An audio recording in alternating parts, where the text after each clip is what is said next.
Did you know that even when you're talking vast distances, across space, light years, these really fundamental questions about who we are, how we connect, what we owe each other, they just keep coming up. They absolutely do. It's like the setting changes dramatically, but the human core remains. Exactly. And today, we're digging into some sources you sent over that explore exactly that, these very human themes, but, well, in some pretty extraordinary settings. Right. Characters facing exile, new worlds, the whole complexity of family. It's all there. And you might also find some interesting takes on similar ideas over on the Mindful Moments YouTube channel. It uses AI for book analysis. It really gets you thinking. Oh, cool. Yeah, good resource. What strikes me as we look at these stories is how actions, the intended and unintended consequences, how much weight they carry. Like with Valentine. Yeah, exactly. She's thinking about Ender being gone in exile, and she starts questioning herself like, are my reasons for him staying away really for his own good? Or maybe a bit selfish. Like her brother Peter's way of thinking. Precisely. It's that self-examination, even when you think you're doing the right thing. It shows real depth, I think. And Ender feels it too, right? That sense of responsibility. Oh, definitely. He sees Colonel Graff on trial, and even though the big one, destroying the Formic homeworld, which people actually approved of, strangely enough. Right. But Ender still connects Graff's trouble back to his own actions, like the fight in battle school. So he takes ownership, even when maybe the world lets him off the hook. That's it. It's about his internal compass, not just external judgment, especially for someone who's had that kind of impact. Okay, so that connects interestingly to the family stuff, the parent-child relationships we see. It really does. Think about Hansu. His father basically sets him up to cheat. Yeah, that was wild. And the reason seems to be the father's own need, like to feel important, necessary, which is such a stark contrast to Hansu's goal. He wants to be a good man-parent. Right.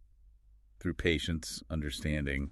Totally different approach. It really makes you ask, what does it mean to actually support someone's growth, not just, manage them? Ender thinks about this with his own parents, too. He feels like a stranger to them sometimes. Well, yeah.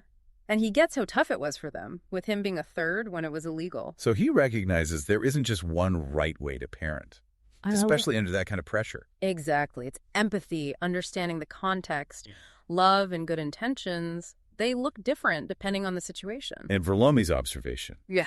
The mother with the really bright but small kid. Right. She sees this intense protectiveness. But Verlomi notes it doesn't seem truly perverse or harmful. Just like a lot. Yeah, maybe just stemming from deep care because the child is vulnerable. Or perceived that way. It's nuanced. We shouldn't jump to conclusions. Kind of like the tension between Alessandra and her mother, Dorabella. That feels more familiar, almost timeless. Oh, absolutely. The clash over life choices, independence, what a good future even means.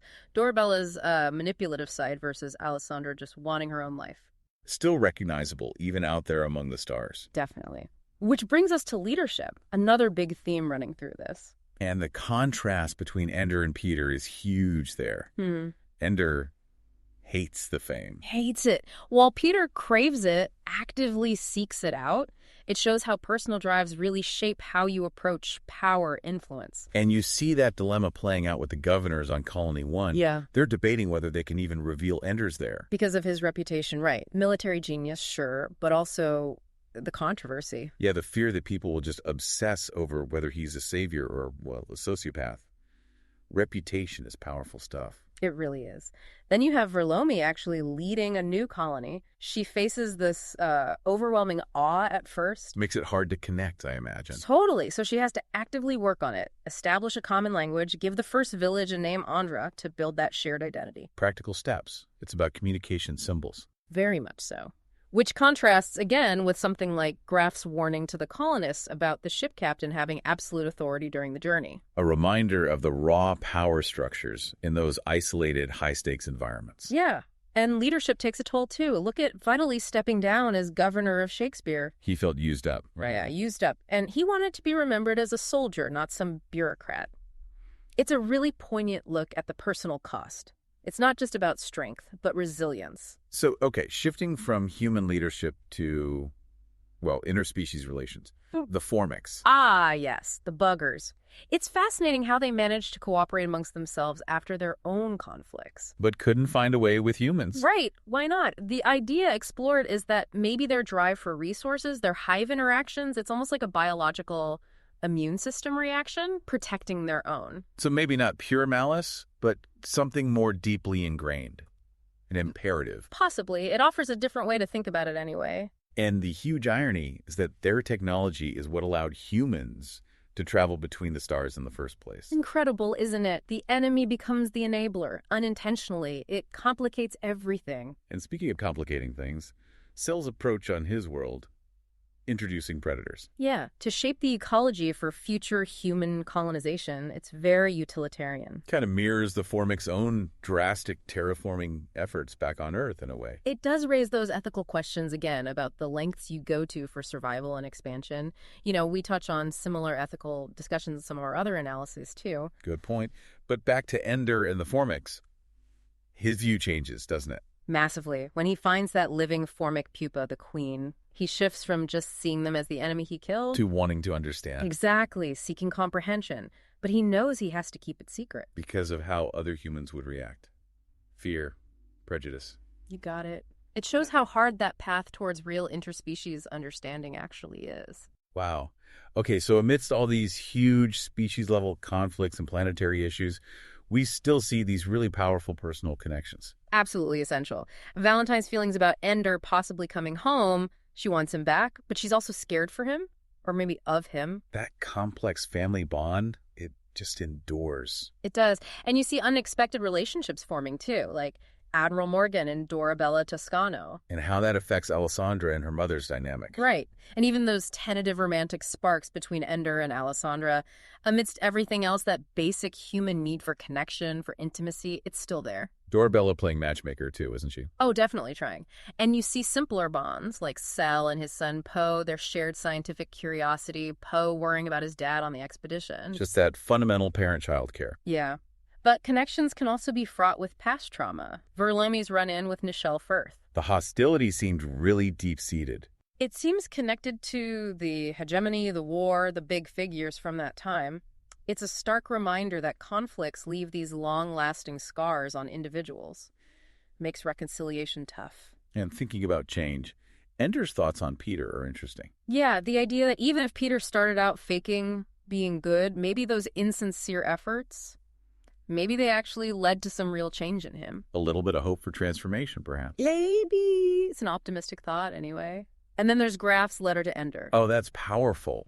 Urging Ender to embrace his connections, his humanity. Right, telling him he is someone who takes responsibility, who protects people. It's like an anchor against Ender's self-doubt. And the whole mess with Achilles Delphiki, finding out he was manipulated about his parents. Yeah, formerly Randall. And his volatile reaction to Verlomi revealing things, it just shows the pain of that kind of manipulation, how fragile identity can be. Which leads, ultimately, to Ender deciding to leave Shakespeare. He needs to escape, doesn't he? Get away from the past, the war memories.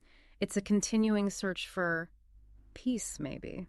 Or just a different path. So when you step back and look at all this, yeah, what's the big takeaway for you, for the listener? Well, I think it's that even when humanity pushes out to the stars, faces aliens, builds new worlds, the stuff that makes us human, our capacity for love, our guilt, our responsibilities, the knots in our families that search for meaning. It all comes along for the ride. Exactly. It remains powerfully central to the experience, no matter the setting. It really underscores the universality of these struggles. Identity, responsibility, connection. They persist. Think about the motivations here. Valentine trying to protect, maybe control. Hanzu wanting to be a better dad. Alessandra fighting for her independence. Ender wrestling with his past.